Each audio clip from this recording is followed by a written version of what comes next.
Alright, so in this clip I will be talking about Sustainable Development Goal number 14.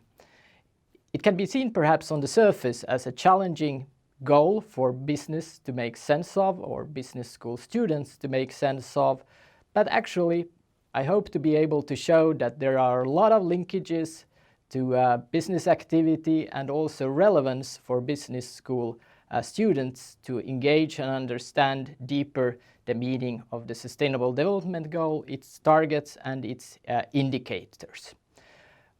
Globally, the marine and coastal resources are very important for industry. It has been estimated that $3 trillion or about 5% of the global GDP can be traced to marine ecosystems as such.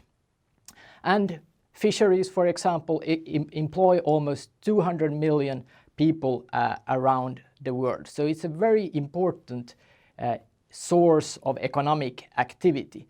We'll be going through a little bit of what kind of challenges and perhaps also a little bit on what kind of innovative activities we see around the world related to SDG 14.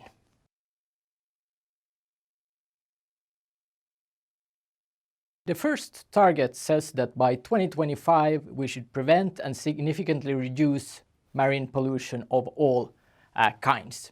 I think one example and one very striking example of the kind of marine pollution challenges that mankind faces today is the example of the Great Pacific Garbage Patch, which is basically an island the size of Texas or larger of plastic debris floating around in the Pacific Ocean. But at the same time as we see these mounting challenges, we also see new innovative approaches in terms of how should we be cleaning up these kinds of marine pollution. And a very good example of this is the Dutch initiative Ocean Cleanup Foundation with its founder Boyan Slat, who has been creating a very innovative product or solution of how to clean up these plastic debris floating around in the sea. And we have attached some material for you to look closer at the example of Ocean Cleanup Foundation and their solution. But of course, the role of business and the role of organization at large needs to be more than simply sort of reactive approaches. The challenge for business is really how can we create closed-loop systems? How can we create follow-up in the supply chain? How can we manage the supply chain to the extent that we cut down on the plastic that our production causes, either by end use or indeed by all the plastic material that we use for packaging all our product at large. So there is immense room for innovation and innovative approaches around this. And closed-loop systems at large, of course, is a concept that is highly talked about in research currently and very central, I would say, also in a business school to understand no matter which subject you are in.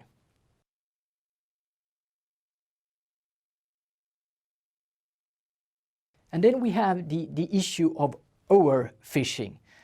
When industrialization has reached a certain scale, we also start to see new very effective sort of fishing techniques that were being implemented.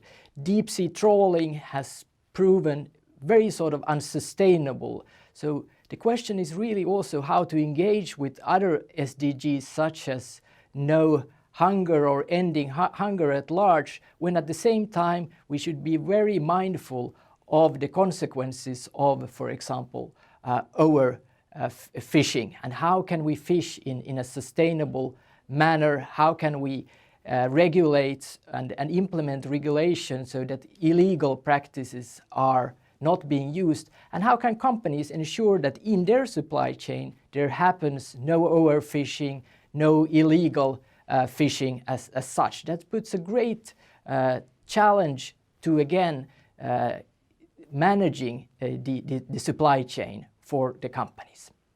Yeah, and one of the examples that we will be using here in this video is actually one of the partner organizations or partner companies of Hanken School of Economics here in Finland, and that is a company called Drop, and we will be interviewing its founder, Amanda Sundell, who will be talking more about what the relation between Drop and SDG 14 and also innovation at large, what those are.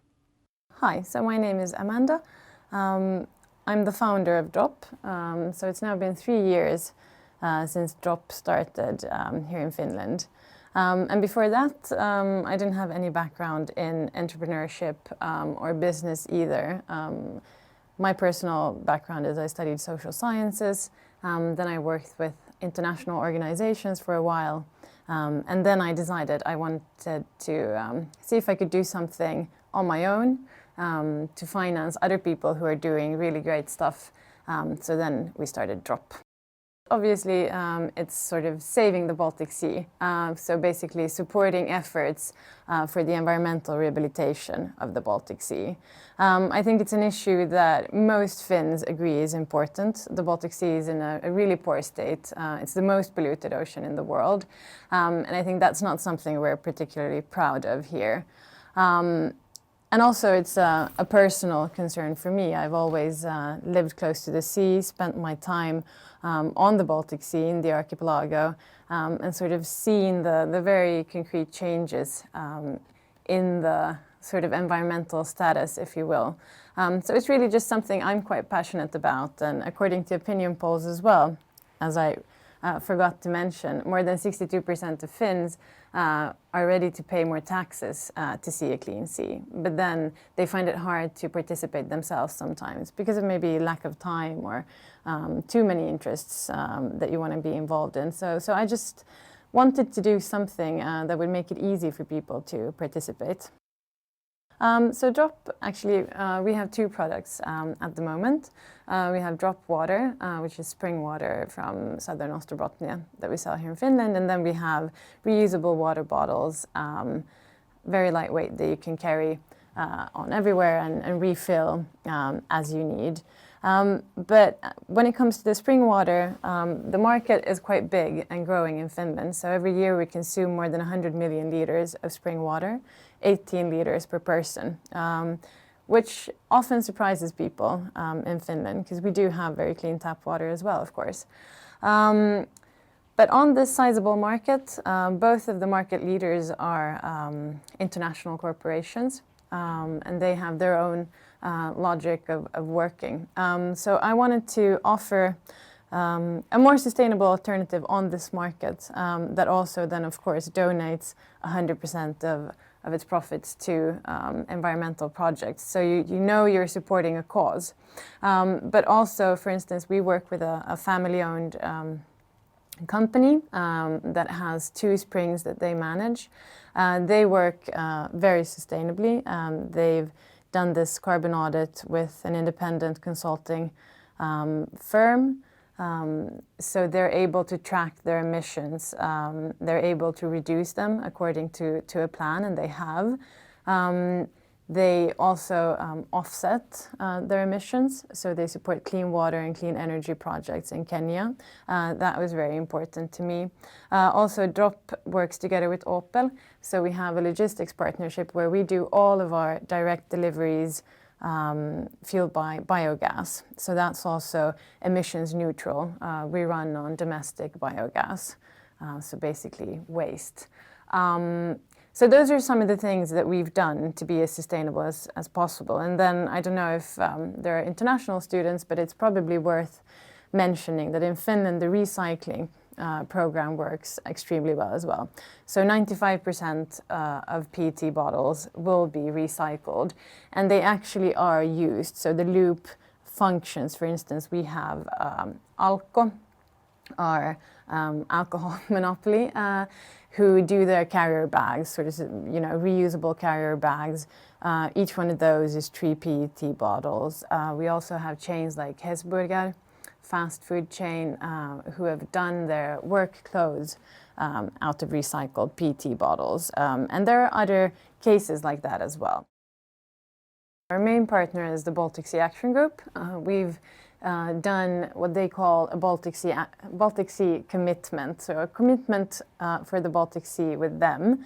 The Baltic Sea Action Group is one of the biggest foundations in Finland working for a cleaner Baltic Sea. They're active all around the Baltic Sea, so in the entire region, but they're based in Finland.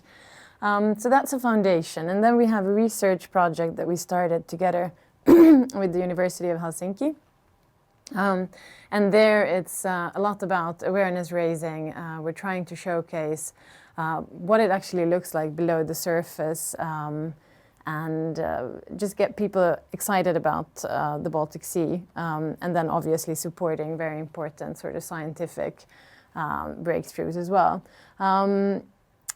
But I don't think we're definite. I think if there's a very interesting project where private actors were involved, that could be very interesting to us as well. The research project that we started with University of Helsinki, there was another private fund that matched our financing. So we were able to start slightly bigger from the beginning. So we're quite open to cooperation. I think for us, the crucial thing is getting results. So we want to see someone with a proven track record of doing something for the Baltic Sea, and then we're happy to be involved in that.